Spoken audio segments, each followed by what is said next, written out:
Hello. Hi. Sorry, my kitty. Um, let's see. It is December 30th, 2020. It's 8:55 p.m. Hi, welcome. It's December 30th, 2020. My name's Jarrett Earl Casey, and um, I'm here at my apartment in Midvale, Utah. I just got home from kind of a long roundabout way from my parents' house up in Ogden to down here in Midvale. I spent the last couple nights up there, which was not as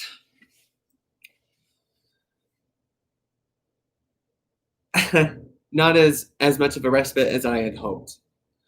So they were another couple difficult days for me, but we did get through them. I'm noticing a lot of behavioral changes in my family down there. So that was really difficult for me to experience. They're just kind of like exhibiting really strange behaviors, and I know that I'm also acting weird, so it's like trying to sit down and talk to them about it. I'm like, it's hard to address because they're like, well, you're acting weird. I'm like, well, yeah, I know, and so are you guys. um, but I tried to do the best I could. My dad, I think, is struggling the most. My mom kind of goes up and down between being upset and panicked, to being kind of evasive and manipulative, and then to being her sweet normal self, and then to being just like way over talkative, won't stop talking, explaining the same thing 500 times because that's actually 450 plus 50 times that you can tell about that one thing that has half of 1,000 repetitions. So she like goes between all those different forms of communication. My dad does something similar, but he's just seems a lot darker. He has a lot of sexual innuendo that he's putting into everything. Um, and it was just a weird energy. I'm talking a lot about energies right now, but um, but it was okay. We made it through it. We sat and talked about it, and I went and saw my friend Ryan today. I was really scared last night. I didn't know if I was gonna like live to see today. I was like, ah. But I went and saw Ryan today, and we sat and chatted. It was really good to see him. I think he's probably struggled some too, um, but I hope that he's doing all right. Um, and then he took me home, and my mom was like, Do you want me to take you to the train station?" So I was like, "I'll have Ryan take me." So I got Ryan back, sorry, and he took me to the train station, and I felt very uncomfortable on the train. There were some very Oh, I should have said something.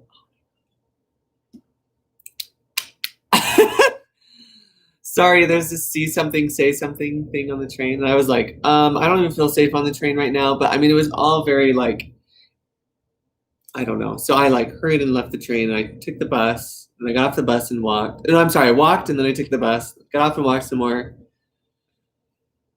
took the train, got off the train in Farmington, went and bought my mom something from JGO for Christmas because I hadn't gotten her a Christmas present yet.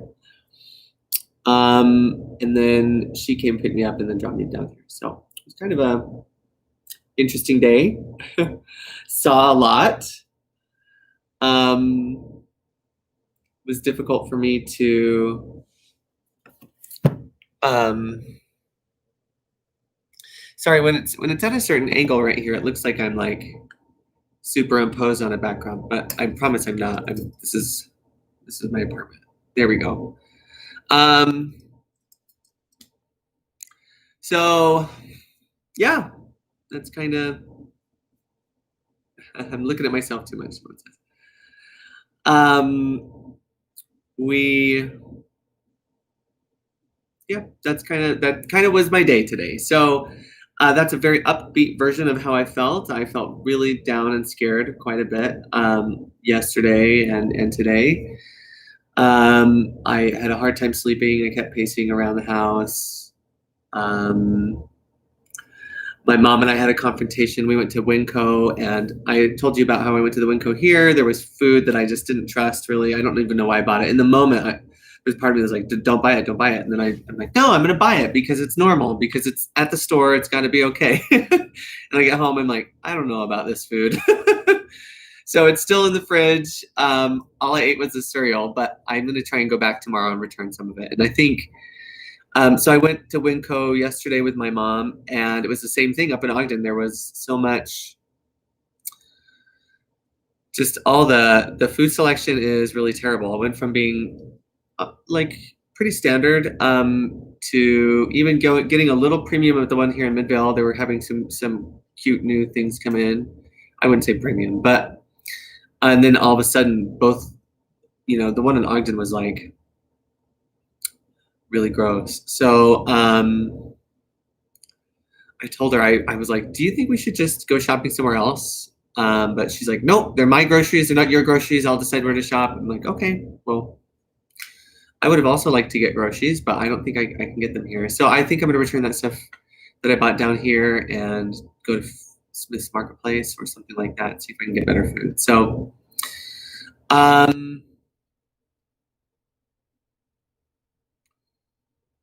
yeah. So that's kind of. Oh, so we got in a fight about it. We didn't get in a fight. We went to Beans and Brews and sat and talked about. I tried to break down for her. I'm like, I think sometimes when I go somewhere, it's really nice, and sometimes I go to that same place and it's not very nice. Or I'll go outside and the business is this name, and then the next month I'll go and it's this name. And I'm like, I think there might be like different dimensions or something like that, but where we're at right now, or where we were at that day, I'm like, sometimes you just go into a store and you have to look around and turn around and go, never mind, I can't shop here. So for me, I've felt really stuck in some places, because when I find a place like that, then there's a whole bunch. And I think maybe this is why the LDS people have food storage, so that if they ever find themselves in that situation, they've got a bunch of backup food. So I think maybe if I can afford to at some point, I would like to do some food storage for situations like that. But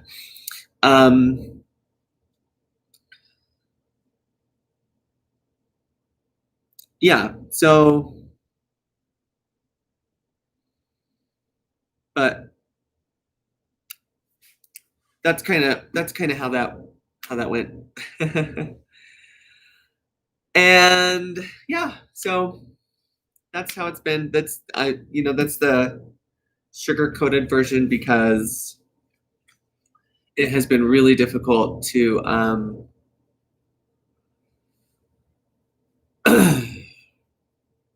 to experience these last 4 or 5 days. But I'm hoping for a peaceful and safe, happy New Year's Eve holiday tomorrow for everyone, and of course, a happy, safe, and beautiful, peaceful, respectful, joyous New Year's Day, and that can lead us into all of those things for 2021. So,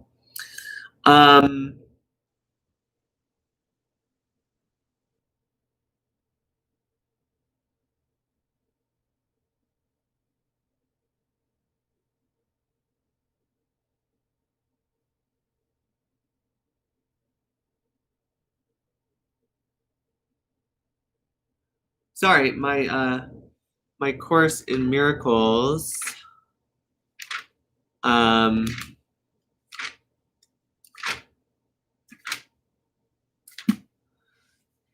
I forgot that I think it had changed, so I'm going to open it every once in a while, but I would like for it to change back. Or I'll have to order another one or something once we get back home. So I believe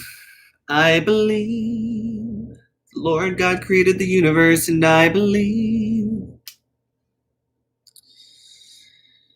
He sent his only son to die for my sins, and I believe, but not really die, because there is no death. And I do believe that there is no sacrifice required. I just think that that's what people needed or required at the time. And so that's what Jesus did. And so, he tells us today that there is no sacrifice required, that the crucifixion was the last unnecessary mistake of the sonship, or the prodigal son, which is the sonship. That's all human beings. And I think that just because it happened at the time doesn't mean it should ever happen again. Even if the people do start to think they need it or require it again, I think it's really important to send home the message that there is no suffering required. There is no suffering required.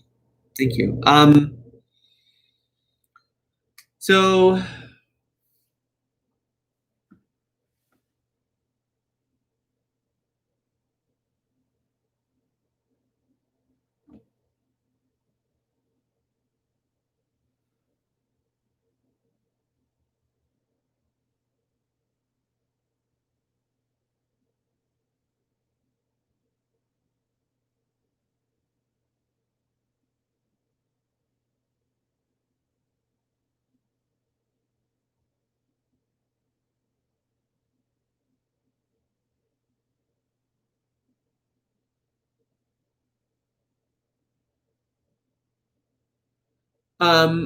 sorry, I'm like hearing things. There's talking again, so I really wish I could just get some peace and some rest for a little while, but I want to read this, but it's so frustrating. Oh yeah, no, that's definitely my energy. Okay, so let's leave it at that. Actually, let's read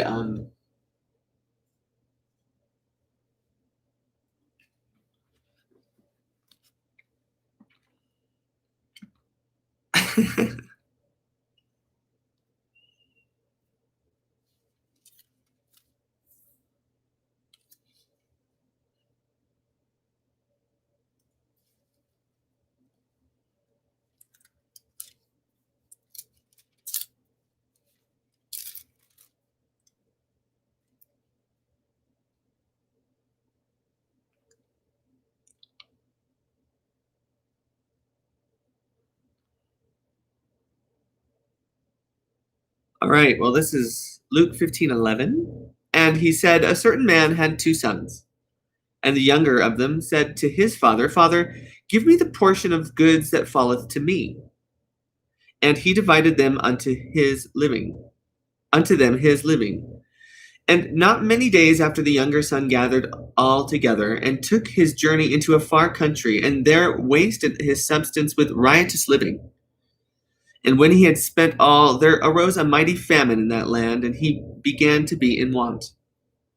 And he went and joined himself to a citizen of that country, and he sent him into his fields to feed swine. And he would fain have filled his belly with the husks that the swine did eat, and no man gave unto him. And when he came to himself, he said, how many hired servants of my father's have bread enough to spare, and I perish with hunger? I will arise and go to my father, and I will say to him, Father, I have sinned against heaven and before thee, and am no more worthy to be called thy son. Make me as one of thy hired servants. And he arose and came to his father. But when he was yet a great way off, his father saw him, and had compassion, and ran, and fell on his neck, and kissed him. And the son said unto him, Father, I have sinned against heaven, and in thy sight I am no more worthy to be called thy son. But the father said to his servants, bring forth the best robe, and put it on him, and put a ring on his hand, and shoes on his feet. And bring hither the fatted calf, and kill it, and let us eat and be merry. Although now, we would just bring hither, the healthy, fatty avocados and Impossible Burgers. Just kidding. Now his elder son was in the field, and as he came and drew nigh to the house, he heard music and dancing. And he called one of the servants and asked what these things meant. And he said unto him, Thy brother is come, and thy father hath killed the fatted calf, because he hath received him safe and sound. And he was angry and would not go in. Therefore came his father out and entreated him. And he answering said to his father, Lo, these many years do I serve thee, neither transgressed I at any time thy commandment, and yet thou never gavest me a kid, that I might make merry with my friends. But as soon as thy son was come, which hath devoured thy living with harlots, thou hast killed him for the fatted calf. What a strange. And he said unto him, Son, thou art ever with me, and all that I have is thine. It was meet that we should make merry and be glad. For this thy brother was dead and is alive again, and was lost and is found.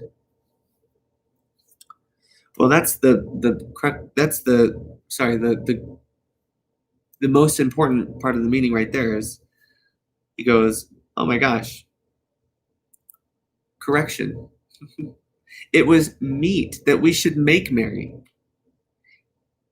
and be glad. For this thy brother was dead and is alive again, and was lost and is found.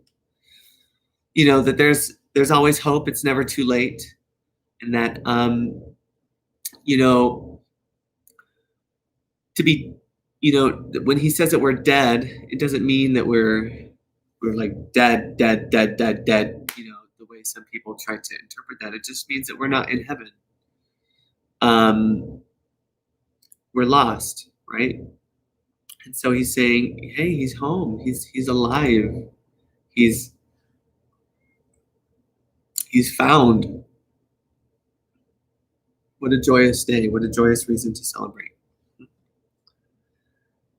So if you're out there and you're struggling, you know, I know we all do. I know I am. Just keep going. Just keep trying to make the right decisions. And keep each other safe and loved and protected and clothed and housed and fed. I was going to say clothed. And Heavenly Father is looking out for all of us. And I know that we are all called home. So I love you. Have a wonderful night. And we'll see you tomorrow on New Year's Eve. Meow.